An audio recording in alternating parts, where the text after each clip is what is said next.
Naging sentro ng talakayan ng US-Iran War sa isinasagawang ASEAN Regional Forum sa Manila na dinaluhan ng ASEAN Plus 3 o yan po yung mga delikado o delegado mula Southeast Asia at iba pang mga bansa.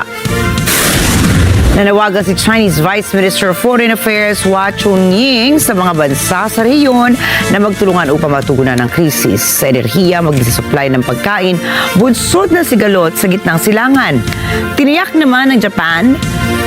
na patuloy ito makikipagtulungan sa ASEAN Plus 3 upang mailatag ang mga kaukulang aksyon sa ilang mga issue.